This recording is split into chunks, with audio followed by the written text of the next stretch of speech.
Le ti thush ti që harroj plaku ose më vjen aty është nga mbrapa kështu nga veshi kështu. Pra, avokat, për ju opozita duhet gëzohet apo ajo s'ka Jo. mbaruar problemet e veta sepse kryetarin e ka non grata atje? Shiko, nuk ka lidhje, non grata ti do shikosh si do ikë ajo non grata, a ka ikur ajo non grata, dëgjoj. Ajo non grata për mua ka ikur, ta kam thënë mos gaboj, nuk e mbaj mend datën, po ta kam thënë shumë përpara kur për të parë shkuan deputetët e Partisë Demokratike në ambasadën amerikane. Tani nuk më kujtohet data, po gjithsesi ka ikur. Në momentin kur La Civita la betejën e tij më të madhe të fortë që ka fituar në Amerikë kur u bë Trumpi president, erdhi në Shqipëri dhe investon veten e tij, nuk është thjesht ajo që ai mori paratë dhe bëri punën e tij. Jo, një person i cili fiton betejë nuk do të shkojë të investoj kurrë, më mbaj mend këtë që po të them, nga njerëz serioz që bëjnë punën serioze. Nuk do investoj kurrë të shkojnë në një vend për të humbur, kur ka marrë vëmendje maksimale botrore. Sepse Rama, këtë gjë që bërë me 83 mandate, edhe çdo njeri që ta pyesësh në rrugë, do të thotë që 83 mandate është rezultat i paparashikueshëm dhe pa imagjinuar me gjithë këta burgaxhi. Por me ndihmën e Altin Dumanit, të miku të fortë të Blinkenit, të Bidenit. Ai u prit edhe në departamentin e shtetit tani, administrata Trump. U prit që i thanë, shiko, amerikanët kanë diçka të bukur që i shkruajnë disa gjëra me letra të vogla, nuk ka që mos të humbin kujtesën. Edhe i thanë aty që kemi disa letra të vogla për shkak të kujtesës. Por ti japin dhe mundësi avokat sepse Rubio po thoshte brenda që i kanë dhënë Maduros disa mundësi. Gazin, frenat, i ke ti. Unë ti kam dhënë të gjitha. Edhe ne kemi thënë vazhdimisht këtu. Edhe kjo që shkoi zoti Dumani atje, i kanë dhënë disa shënime të vogla zoti Dumani. Zoti Dumani, para se tikte, veproi që të deklaronte publikisht prishjen e marrëveshjes paraprake me Edi Ramën përmes Ulsimanjës. Dhe bëri procedimin kundër zonjës Balluku. Sepse po t'ishte zoti Dumani, ai i cili do të vazhdonte betejën e tij në drejtimin e SPAK-ut dhe në mandatin e dytë, dihet që edhe fëmijët e opozitarëve do ishin marrë peng dhe në burg me prova pa prova, sipas zotit Dumani. Ta keni të qartë të gjë.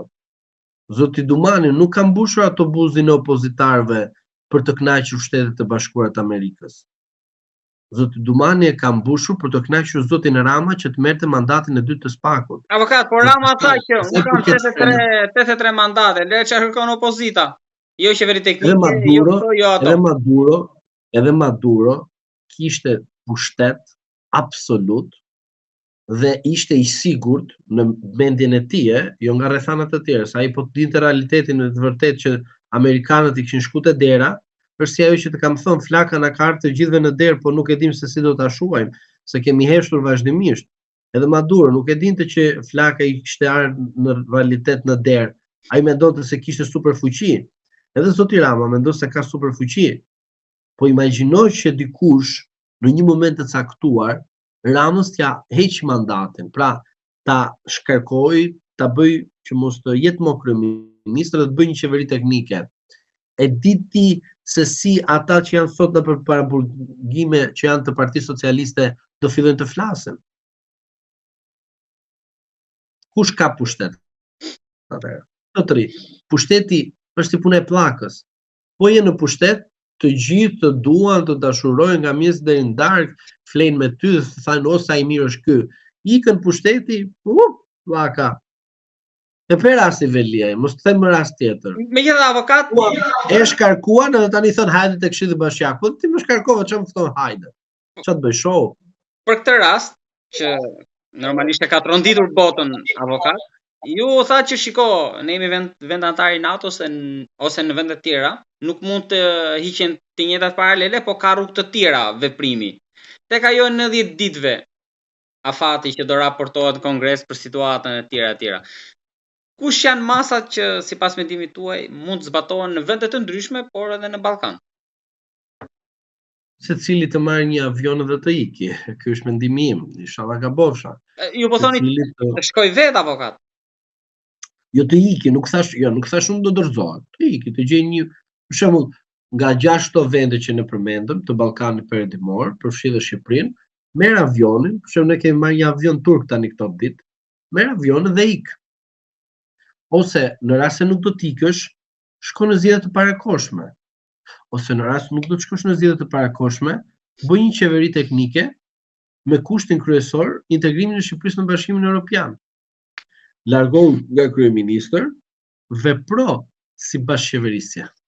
Avokat, mua më duket gjitha këto shumë larg, për arsye se ne jemi vendantar i NATO, sikur tha ju, pro-amerikan i thekur, stabilokracia, projekte mbështetje, më the të thash spaku është. Pro-amerikan është pak ndryshe tek ne, se ne kemi pak kështu situatën e pushtetit. Po shkum në Bashkimin Evropian, dyshoja do të kemi të njëjtën linjë me Shtetet e Bashkuara të Amerikës. Megjithatë, avokat, për ta mbyllur me një parashikim tuaj për këtë vit që sapo nisi